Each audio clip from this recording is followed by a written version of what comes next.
یہ تھی کہ نبی حیات ہو، نبی کے صحابہ کی دو جماعتیں آپس میں قتل و قتال کر کے اس آیت کی عملی صورت امت کے سامنے پیش کریں، یہ نامناسب۔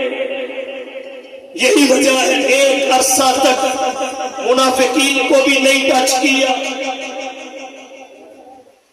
کوئی یہ نہ کہے بظاہر وہ اپنوں میں بیٹھتے تھے، لیکن نبی کے صحابہ کی عظمت پہ قربان، نبی کے دنیا سے جانے سے پہلے اللہ نے نبی کی مجلس سے ایک ایک منافق کو اٹھوا دیا تاکہ ان بدبختوں کی وجہ سے کسی کی انگلی نبی کے صحابی پہ نہ اٹھے۔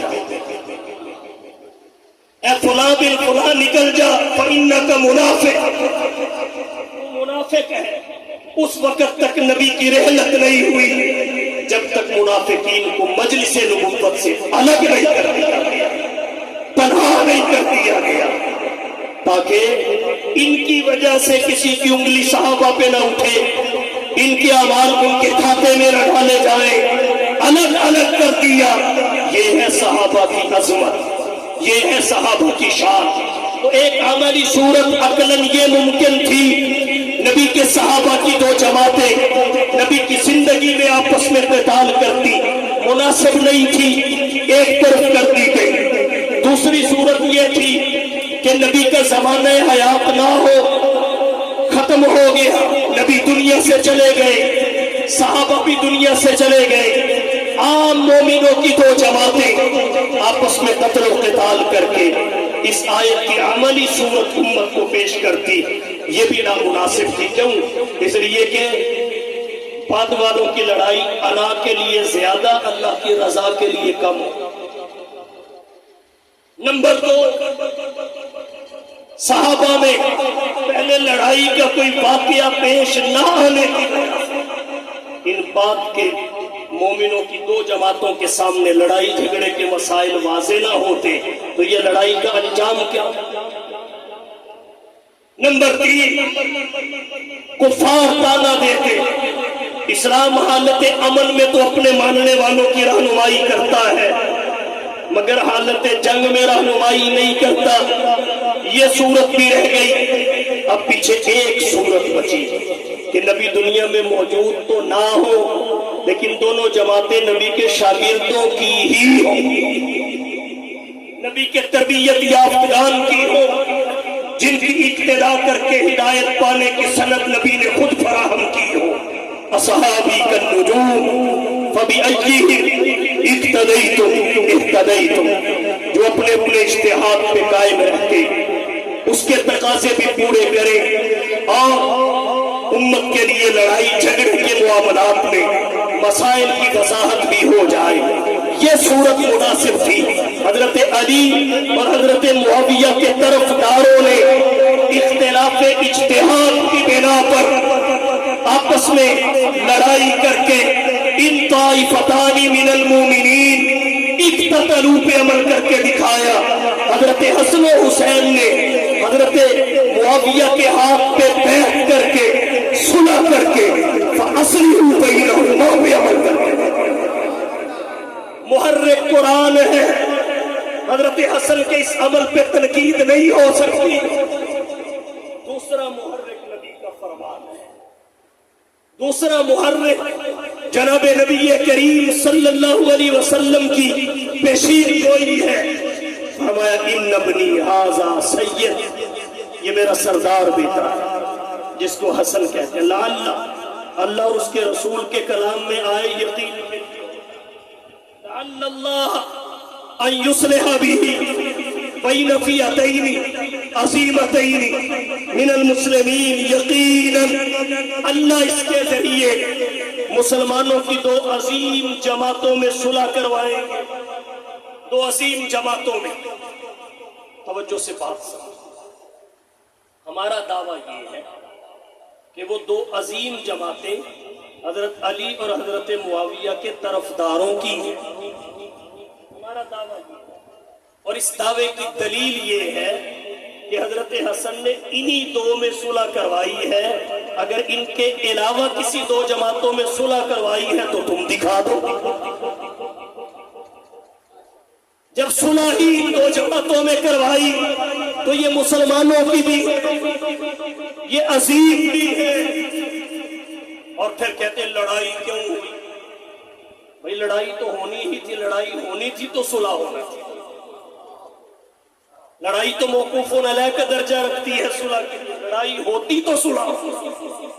اور پھر یہاں ایک نقطہ اور عرض کرتا ہوں علماء کی موجودگی میں، اللہ نے نبی کو علم عطا کر دیا تھا، ادراک اور شعور تھا کہ دو جماعتیں آپس میں قتل و قتال کریں گی، لڑیں گی. حضرت حسن ان میں صلح کروائیں گے. اس سے بھی بڑھ کے اللہ کے نبی کو علم اور تعین تھا، مگر اس کے باوجود کوئی ایک موقع بھی ایسا نہیں آیا کہ اس وجہ سے نبی نے حضرت علی اور معاویہ میں کوئی فرق کیا، حضرت معاویہ کو نہ پسند کیا ہو، محبت سے نہ نوازا ہو. حضرت معاویہ وہ صحابی ہے ایک جملے میں نبی نے تین دعاؤں کو جس کے لیے جمع، ایک جملے میں، اس کی مثال نہیں ملتی. علامہ ابن کثیر نے البدایہ والنہایہ میں، دیگر اہل علم نے اپنی اپنی کتب میں لکھا ہے حضور نے حضرت معاویہ کے لیے دعا کی، اللہم علم معاویہ الکتاب والحساب فقیہ العذاب. مولا اسے علم کتاب کی تھی، اسے علم کتاب کی. پتہ کیا ہے علم کتاب؟ پتہ ہے علم کتاب؟ حضرت سلیمان کو جب پتہ چلا کہ ملکہ بلقیس کا ایک تخت ہے، اس کی اور اس کے ماننے والوں کی پوزیشن یہ ہے، تو انہوں نے کہا اس کو کون میرے پاس لائے گا، کون میرے پاس لائے گا؟ ایک نے اٹھ کے کہا انا آتی کا بھی، میں تیرے پاس لائے گا. پوچھا کتنی دیر میں؟ کہا قبل ان تقوم من مقامک، تیری جگہ سے اٹھنے سے پہلے. کہا اس سے بھی جلدی چاہیے. ایک اور آگے بڑھا، اس نے کہا انا آتی کا بھی، میں لے کے آتا ہوں، اس سے بھی پہلے لاتا ہوں. پوچھا کتنی دیر میں؟ کہا قبل ان یرتد الیک طرفک، اجازت دینے کے بعد آنکھیں بند کر کے کھولیے، ملکہ سبا کا تخت آپ کے قدموں میں ہو. پلک چھپکنے سے پہلے، پلک چھپکنے سے پہلے. اب اس کے پاس کون سی پاور تھی، کون سی طاقت اور انرجی تھی؟ قرآن کہتا ہے یہ اس بندے نے کہا تھا الذی عندہ علم من الکتاب، اس کے پاس علم کتاب. یہی علم کتاب مصطفیٰ نے حضرت معاویہ کے لیے مانگا ہے. اگر حضرت سلیمان کے صحابی کے پاس علم کتاب آ جائے، وہ اس کی پاور سے ہزاروں میل کی مسافت سے ملکہ بلقیس کے تخت کو پلک جھپکنے سے پہلے اٹھا لاتا ہے. جب یہ علم کتاب نبی کی دعا کے نتیجہ میں حضرت معاویہ کے پاس آیا، دنیا کے تخت فتح ہو کے ان کے قدموں میں آ گیا. اللہم علم معاویہ الکتاب.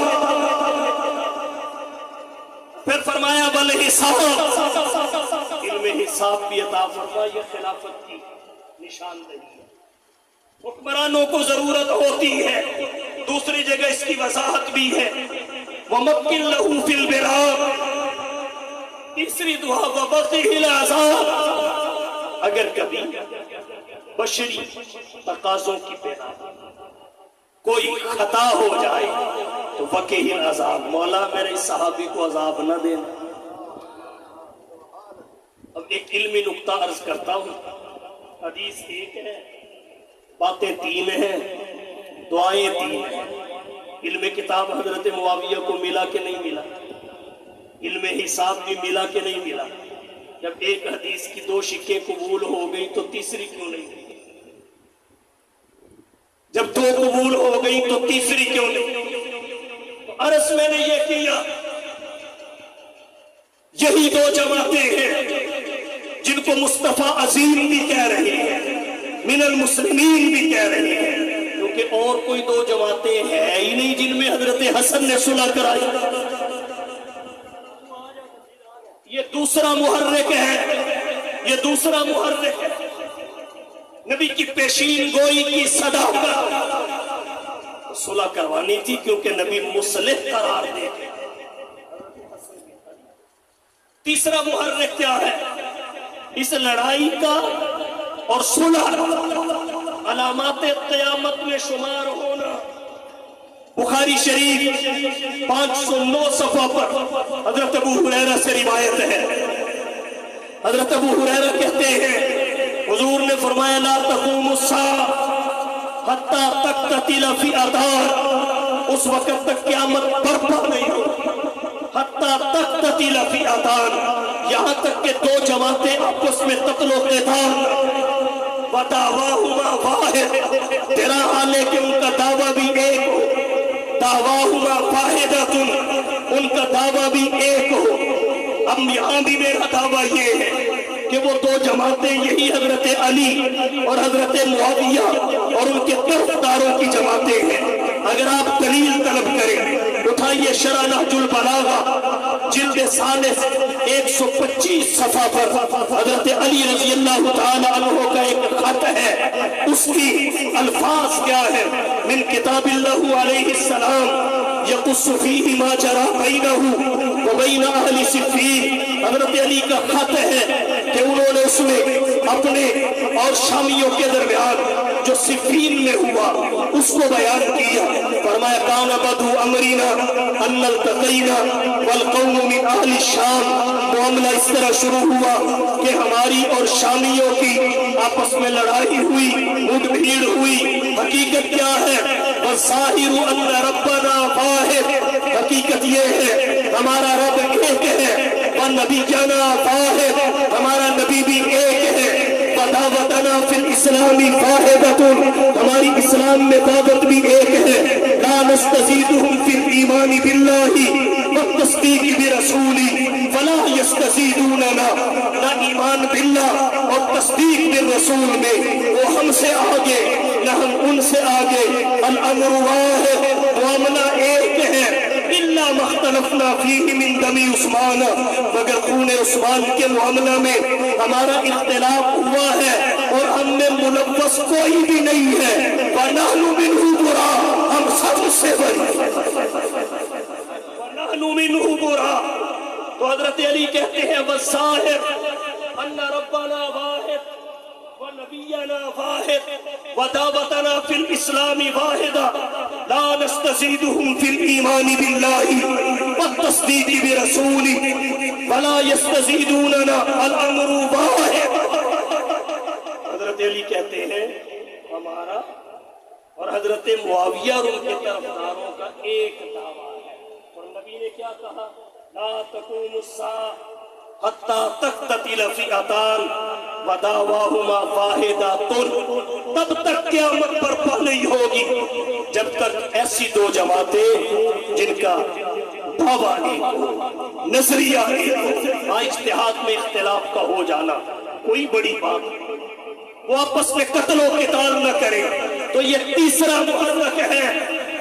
قیامت کی چھوٹی بڑی ساری علامتیں پوری ہو گئی، 6 باقی ہیں۔